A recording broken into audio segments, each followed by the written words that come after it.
So let's get rock star Chandar Pattabhiraman to talk about agents. He's Mr. Secret Agent Man. Come on, Chandar. Are you ready? I am ready. Thank you, MR. Thank you. What do you have in your hand? Red Bull? That's the secret. We're going to do this for fun. And I didn't need that. He's a CMO at many, many companies, but he's going to talk about agentic technology. Go for it, man. Thank you, MR. Thank you for the kind words, the checks in the mail. Good morning. How's everybody doing today? Great. I need a clicker somewhere. Behind. Okay. If I can move this forward. Okay, so I'm going to talk about agents today. Srinivas gave a great perspective on agents. I'm going to double down and talk about an aspect of agents. Now, agents, first of all, are the Taylor Swift of B2B. Everybody is talking about them. Everybody is writing about them. And you can see all the different articles written about them. Pick your favorite publication of choice. You just talked to New York Times, the gentleman before. They write about it, everybody else. Everybody's talking agents. Every vendor is launching agents. But if you really look at it, what's happening, using a Taylor Swift word, there's a little bit of bad blood that's happening. And companies can't shake it off. And the reason for that is 95% of agents are failing today. 95% of agents are failing today in the enterprise. In the next 15 minutes, what I want to do is double-click to answer two questions. Why are they failing in the enterprise today?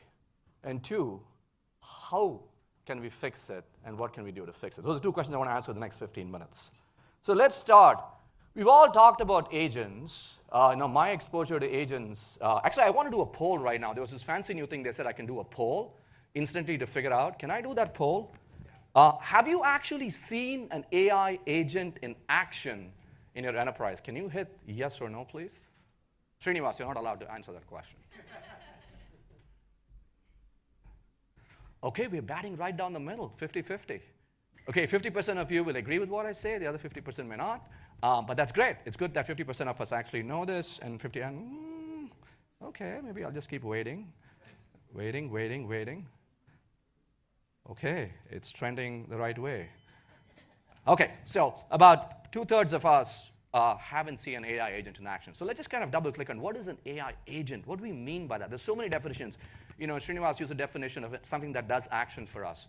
You know, my exposure to agents, first time, before that I obviously knew about State Farm and Farmers and all the agents there, was with The Matrix. I'm sure every one of us here has watched The Matrix. And my first exposure to the agents was at The Matrix. And Agent Smith and all of them, they taught us three things of what an agent is. First of all, an agent has purpose. In this case, it had bad purpose, but it was purpose. And it was very outcome driven. It was KPI. Kill the protagonist immediately was the KPI, right, in that perspective. So it had purpose. Second thing, it was autonomous. It can be trusted to do action independently. The machines actually trusted Agent Smith and his agents to do the action. It had no intervention. There was no person in the loop required for them to do it, not in all cases. And third, it was always on. It was signal-driven. It was not reactive. It was proactive, meaning that any time somebody messed with the matrix, when they saw the deja vu and the cat going, you knew that the agent was acting proactively. And always on also means that there was no plateau of productivity at 5 o'clock for an agent, right? It happens as always on. So this is what a definition of what I learned, if I retroactively look back at what an agent is, from the matrix. So how do I apply it to the B2B world? Kind of what an agent is today in a B2B world is the same three words. Purpose, KPI driven. Yes, what is a core agent? It gets action done for you, but it is to drive a specific outcome that we want to drive, whether in sales, whether in marketing, and I'll talk about that. Autonomous, capable and trusted to act, doesn't mean that we do that all the time. We might have human in the loop in cases, but it is trusted to act at scale and do this, and always on, proactive, responsive, and signal driven. So let me give you one example of an agent that we're using today in our organization. And we call these genies. And first of all, these agents can now do across every function of our sales, marketing, IT, finance, HR, and pick all of these different areas, wall to wall, across the front office and back office. And I'll tell you one example just to bring this to life. What can an agent do for you? Like, we use something, and we call it agent licensed genies. And what it does for us is, let me take the three examples. We talked about first, it is KPI outcome driven. In this case, the outcome is this particular license genie. Every one of us has used software in our companies. We probably are using shelfware, not using all of it. In this particular case, it's Gong. A bunch of us have bought Gong Pro license, but many of the reps don't use the Pro license. They use, the free license. So the genie looks at it and says, it's proactive, signal-driven, and says, hey, looks like you haven't been recording calls. Can I switch your license for you?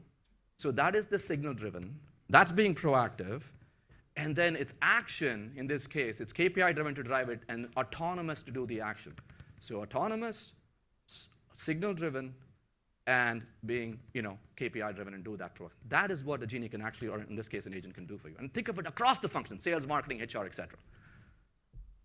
Simply put, for every one of us, it can deliver the best version of ourselves. Even the best employees of us, the best version of ourselves. So let's talk about where the issues are. These agents, the biggest impact for them are in the core of our business. 95% of agents are failing today because they're on the side. They're not in the core of our business. They are not where our business processes are. For all of us in our companies, the KPIs live in a business process, whether it's order to cash or purchase to pay, or whether it's in finance, reconciliation, or closing our books. That's where our KPIs live. But these agents are not at the core. And everybody has a downstream of Debbie Downerism. You talk about Fortune and MarketWatch and BCG and MIT, and everybody is saying these are not working. So let's get to the point. Why are they failing at the core? If you look at why they're failing at the core, let's just start with our organizations. We all have complex systems sitting in terms of our data, in terms of our systems, in terms of applications sitting in the bottom. And we have this brilliant creative power of the models, ChatGPT sitting on the top, and we have to build these agents. There are two reasons why agents fail at the core for us.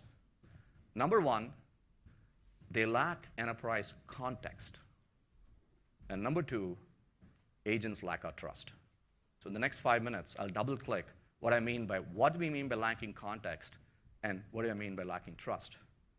So let's just bring this home with an example. Let's just say that I ordered some shoes. And I ordered some shoes, Italian shoes, and it's supposed to get to me internationally, and I didn't get there. It didn't get there. So I go in there today, a chatbot, and says, where is my order? A basic agent like a chatbot will tell me your order is delayed. Please check back in 48 hours or file a ticket.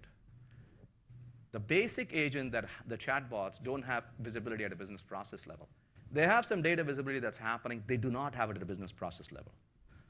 Now, a better agent will go look at it at a business process level and understand that your order is stuck at Heathrow. Because in order to cash, the order system could be fine, the inventory allocation could be fine, could be broken somewhere in the shipping system, and you don't have the global visibility. So a better agent can tell you that my order is stuck in Heathrow, and would you like me to reorder it? It is reactive. I said one definition of being signal-driven and proactive. A real super agent in a world that is at scale would have done this, would have been signal-driven, would have found out that these orders were actually stuck at the Heathrow airport, found 267 orders were rerouted, preferred routes have been updated, and the SLA has been updated at no cost, and do it automatically to us. That is what a super agent does, and because in this game, it helps us going from being defensive to being offensive. So customer support is a defensive game. But just one example, it turns it into an offensive game where you go from being reactive to proactive, where being excellent is the floor and not the ceiling. This is the value that they can give. And the problem that they can't do that today is because the knowledge for these agents is not at the business process level. It is sitting there at the data level. You can have my Snowflake, I have these other systems. It is not happening at the business process level. So that's problem number one. They lack context. The second problem is the bigger problem. CIOs are not trusting agents today to make decisions at the core of their business today. And today we just ran this research with the Harvard Business Review and AWS. It's coming out in a few weeks. Less than 6% of IT leaders trust that to put AI agents in the core of their business. This is a CIO I just talked to a few weeks ago. ChatGPT will update SAP or my dead cold body. Sorry. But cold, dead body, right? It's just not the comfort factor. Why? They're not able to trust it because of this fundamental dichotomy that exists today between what is happening in AI and what an enterprise needs. There is this dichotomy between AI is stochastic and CIOs need deterministic predictability. And AI is a stochastic model. AI is like my teenage daughter sometimes, confidently wrong.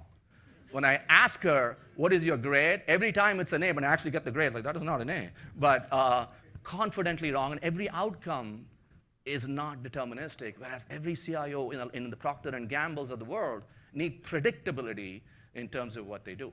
So how do you solve this dichotomy? How do you bring this dichotomy between a very creative stochastic model and the need for deterministic power and predictability? You do it through this idea of skills. This idea of skills. Now, what's a skill?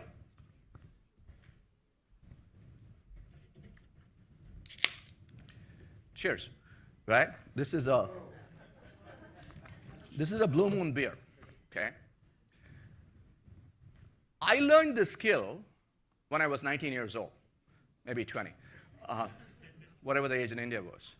But the point is, I've learned the skill, and I have become really good at this skill, and it is predictable every time I do this.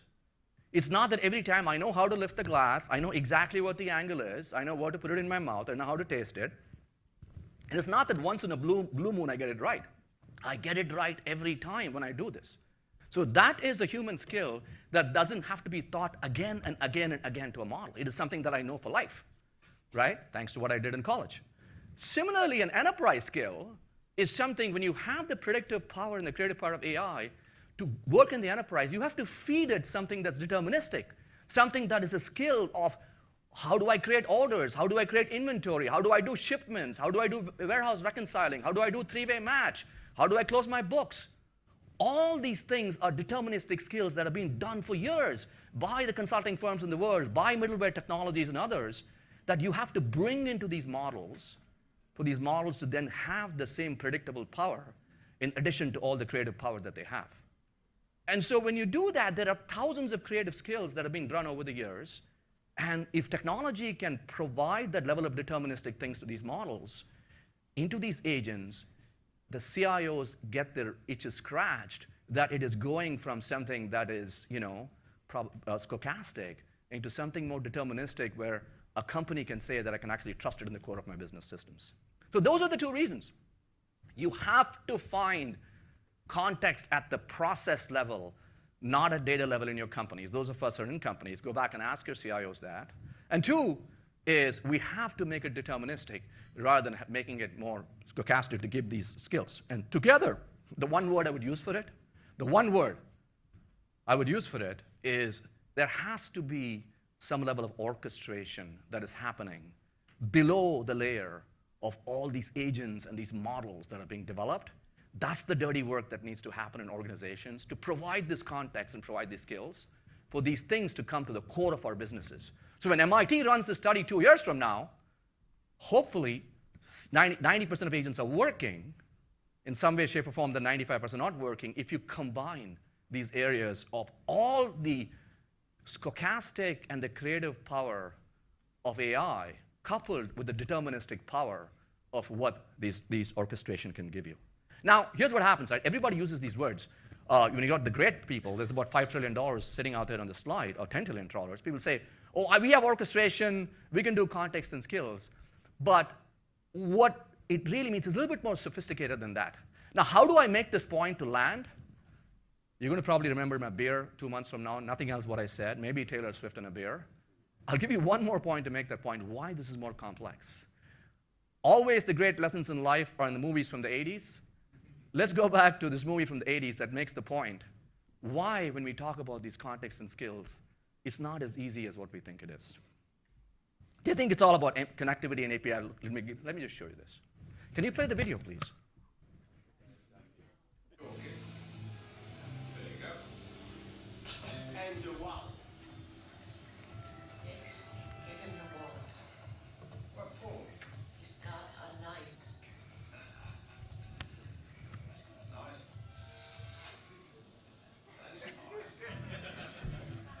It. And so the reality is, when people say, I got all these skills, I can do all these APIs and stuff, what's the knife? It's really all the stuff that needs to happen. And without getting into, this is not a conference for geeks here, But we need technologies and a combination of processes that can get us this, that ultimately gives us the level of predictability that we need.